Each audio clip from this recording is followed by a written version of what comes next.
Welcome to లవిక్ interior. ఇప్పుడు చూస్తున్న project మనం బాచుపల్లిలో చేసామండి. సో ఇది ఒక ఇండిపెండెంట్ హౌస్ 2 BHK. సో ఇదే ఫ్లాట్లో మేము కింద కూడా 1 BHK ఒకటి చేసాము. సో పైన డబల్ బెడ్రూమ్ అండి. సో ఈ ఫ్లాట్ వచ్చేసి చాలా రోజుల నుంచి క్లయింట్ మాతో కాంటాక్ట్లో ఉన్నారండి. సో ఆయన వచ్చేటప్పటికి మన యూట్యూబ్ అండ్ ఇన్స్టాగ్రామ్ వీడియోస్ చూశారు. సో మన వర్క్ అండ్ అవుట్పుట్ బాగా నచ్చిన తర్వాత యాక్చువల్ ఆల్మోస్ట్ 6 months పాటు క్లయింట్ మనతో ట్రావెల్ అయ్యారు. దాని తర్వాత మనకి ఈ ఆర్డర్ ఇవ్వడం జరిగింది.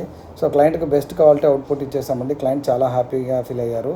సో క్లయింట్ ఎక్కడో ఉంటారు, సార్ ఏమో ఆస్ట్రేలియాలో ఉంటారు, పేరెంట్స్ ఇక్కడ ఉంటారు. బట్ స్టిల్ సో నా మీద ఉన్న ట్రస్ట్తో సార్ మనకు ఆర్డర్ ఇవ్వడం జరిగింది. సో ఆ ట్రస్ట్ తగ్గట్టుగానే మనం బెస్ట్ క్వాలిటీ అవుట్పుట్ ఇచ్చామండి.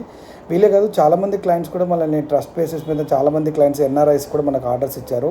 వాళ్ళందరికీ బెస్ట్ క్వాలిటీ అవుట్పుట్ ఇచ్చాం. Thank you so much. Client feedback మీరే చూడండి. మేము ఇంటీరియర్ డిజైన్ అసలు వేయించుకుందామని వరకు అని అనుకోలేదు, కానీ వీడియోస్ చూసాక మా బాబు ఆస్ట్రేలియాలో ఉంటాడు. తను ఏంటంటే తను ఈ వీడియోస్ చూసి ఒక్కటి కాదు రెండు కాదు ఎన్నో తను చేసినవి చూసి మనం కూడా వేయించుకోవాలి మమ్మీ, మన మిడిల్ క్లాస్కి ఇది సెట్ అయిపోతుంది అనేసి ఇట్లా చేయించారు. కానీ చాలా అంటే చాలా బాగా చేసిండ్రు. చాలా సాటిస్ఫాక్షన్ ఉందండి మాకు. ఇంకా వీళ్ళ వర్కర్స్ కూడా మేము మ్యారేజ్ ఉందని బయటికి వెళ్తే కూడా తను తన సొంత ఇల్లు అన్నట్టుగా చేశారండి.